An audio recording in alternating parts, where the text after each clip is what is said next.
Javed Iqbal is considered one of the worst serial killers in Pakistani history. His string of killings occurred over a course of 6 months, and the details of his murders are gruesome, to say the least. Javed was born in 1961 in Shadbagh, Pakistan, and was the 6th child out of 8, born to Muhammad Ali Mughal, a successful trader. Javed would live a life of relative ease, and his family was well off due to the business savviness of his father. And it's noted that his father would support Javed in any way he needed. So it's safe to say that he had a solid support system from the very beginning. Javed would go on to finish high school and even went to college. After he finished schooling, he would open up his own steel recasting business inside of a villa that his father would buy for him, and it would function as his place of business as well as his home. On paper, Javed was doing well for himself, though there were troubling behaviors he would exhibit after finishing school. Mainly, the fact that he would begin to manipulate young boys, usually in their teens and not of adult age yet, with money and gifts, and he would refer to them as his boys, inviting them to stay with him at his villa. Javed would have a sick perversion for young boys, and it would drive him to begin plotting some pretty sick means to satiate his deviancy. There were reports that he would lure boys from around town and take advantage of them, even serving a 6-month stint in jail for his heinous acts, though this would have little effect at deterring Javed from his depravity, until he eventually assaulted the son of a respected member of the community and was taken to trial. He had been given a contract to sign to never commit another act of pedophilia again, and had to go around town to apologize to the community. Unfortunately, shortly after this event, his father would die when Javed was 22 years old, and he would inherit a large sum of money from him, 3.5 million rupees, about 48,000 in US dollars. Even so, he would continue dehumanizing children with his perversions and was eventually caught once again, this time with severe consequences to face. Namely, he was beaten by the community and ultimately kicked out of town. Though this would have seemingly no effect on Javed's continued abuse of young boys, because Javed had been planning on how he would begin luring boys for some time, and with his newfound wealth, he would begin to do just that. He would find refuge in Rana Town, Shadara, and constructed a large home where he would live with his teenage roommates. According to friends that knew him, Javed lived a lavish lifestyle. He was in no means suffering from lack of resources, and it was noted that at one point while living in Rana Town, he owned at least 4 vehicles. Compared to other serial killers on this channel, Javed wasn't suffering to any extreme extent. He would eventually sell the home in Rana Town and move to Fatagar, Ghaziabad. This would be the headquarters of his schemes. You see, though he had a depraved mind, he was very strategic in how he approached committing his crimes. So, Javed would decide to open an arcade in his home as a means to have direct access to children. As his arcade began receiving visitors from young boys in town, Javed would stare at them with malicious intent, and to garner trust from the children in his arcade, he would offer discounted rates and even waive fees completely.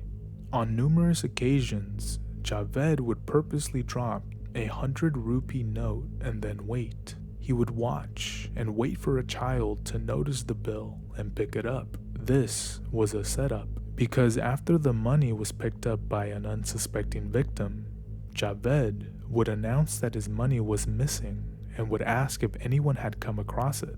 Of course, no child wants to be accused of stealing, so whoever had the money would eventually go up to Javed to return it. And this is what Javed was hoping for, because it gave him an opportunity to interact with the child. This is when he would scold the child and take him to another room within the arcade, and it was in there that Javed would begin to rape the child he lured. This would go on until the locals would begin to prevent their children from going to his arcade because of rumors beginning to circulate. But this wouldn't stop Javed from finding other means of attracting his prey of choice, and he would eventually open up a gym and then an aquarium as a way to continue luring young boys, even going as far as opening up a boys' school called Sunnyside School.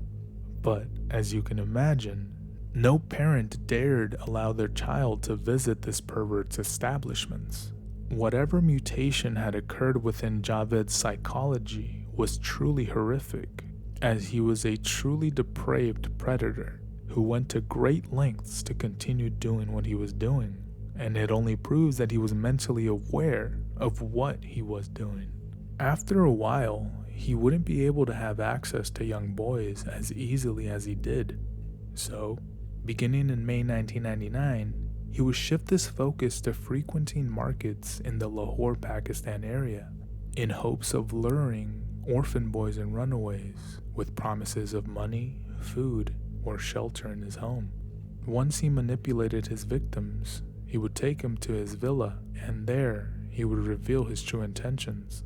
Javed would take advantage of these young boys and feed his depraved nature at the cost of the innocence of a child, though he wouldn't stop there. He would jot down copious notes about his victims and even photographed his victim right before their death, almost as a form of collecting trophies.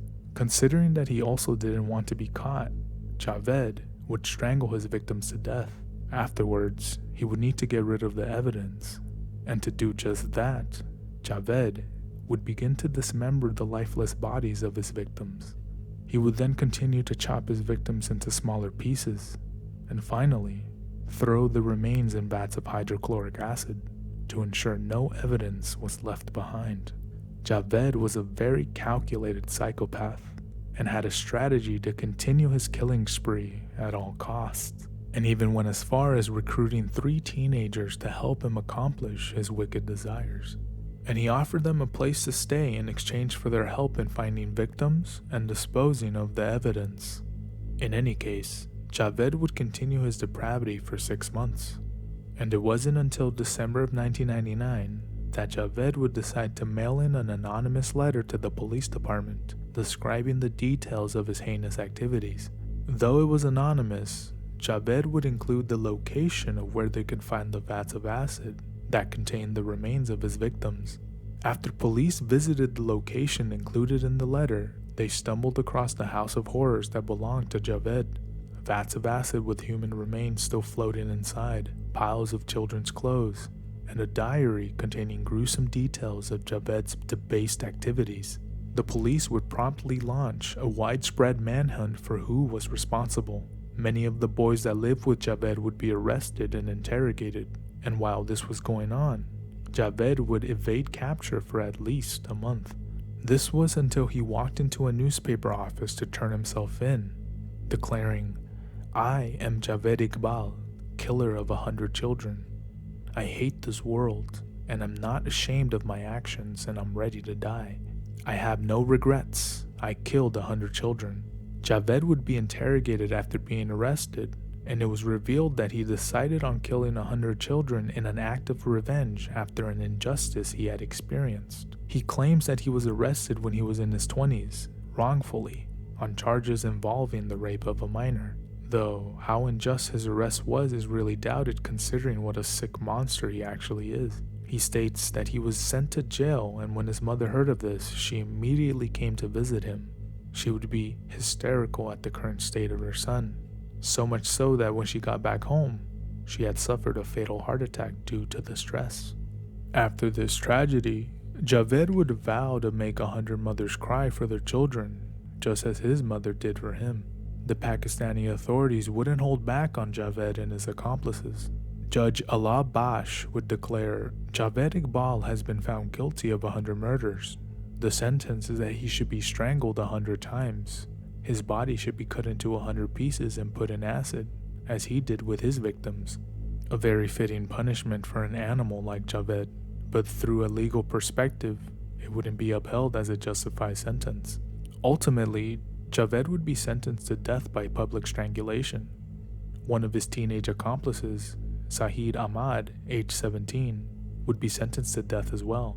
Another accomplice, Mahmoud Nadim, age 15, would be sentenced to 182 years in prison, convicted of the murders of 13 out of the 100 victims. The final accomplice, Mahmoud Sabir, age 13, would be sentenced to 63 years. And due to the insane circumstances of 100 dead children, the country was in an uproar because they had never experienced a serial killer of this caliber before. And there was no doubt that there were vigilantes out there looking to show Javed exactly what he deserved. And on October 8th, 2001, Javed and his accomplice Saeed would be found dead in their cells, apparent suicide by hanging. Their bodies were found hung from their necks using bed sheets. Curiously, their bodies had been beaten, and it's suspected that they were killed by someone else. In either case, the perpetrators of the horrible events that occurred between May of 1999 and December 1999 had been snuffed out. To this day, this is one of the worst string of murders to ever happen in Pakistan. Javed was a spoiled child who wanted a reason to act out his horrendous desires. Even though he came from a fortunate and wealthy family, he couldn't be happy with it, and was a cowardly beast that thought the world was against him. In any case, thanks again for tuning in. I appreciate every one of you. If you enjoy the content, please leave a comment, a like, and subscribe, as I will be posting videos weekly so you can have something interesting to listen to. With that being said, take care, and until next time.